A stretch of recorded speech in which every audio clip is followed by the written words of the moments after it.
In a busy city called Solad, Zana was a 30-year-old woman known for her stunning beauty. Her dark eyes and long black hair made men fall for her wherever she went. But her life wasn't always like this. She had once been a happy merchant's daughter, but a fire destroyed her home and family, leaving her poor and desperate. To survive, Zana became a prostitute, using her beauty to attract men. Over time, she became famous in Solad as the ruined beauty.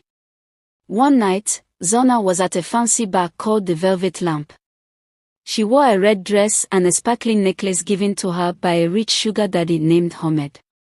Hamed was an older man who spoiled Zana with gifts and took her to his grand mansion.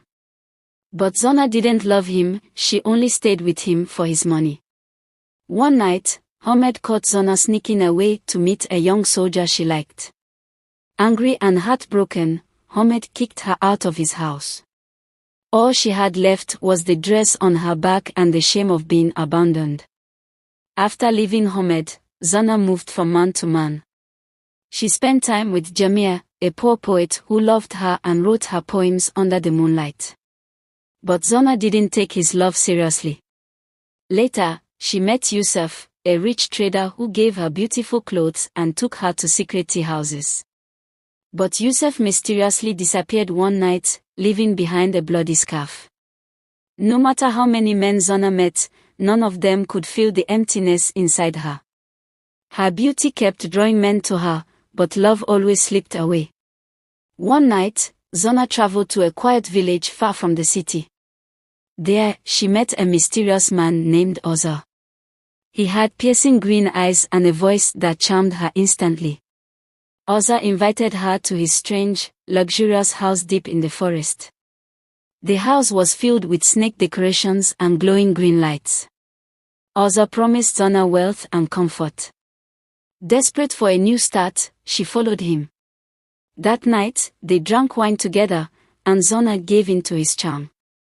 But when morning came, she woke up to a horrifying sight.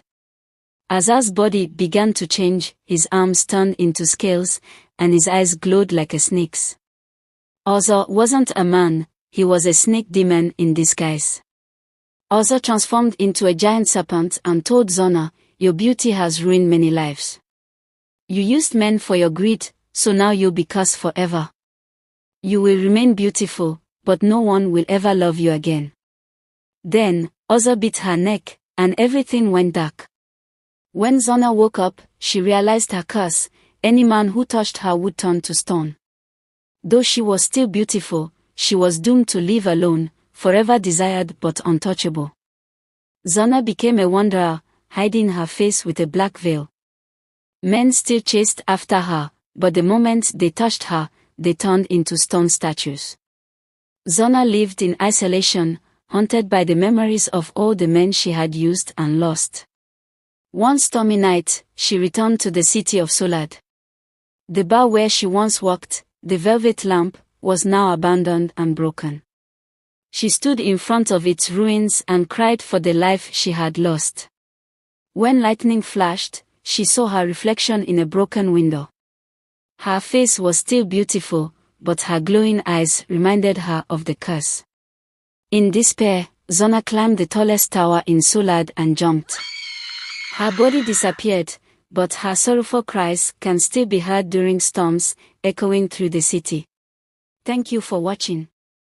Don't forget to like, share and subscribe for more captivating tales from Esther's Folktale.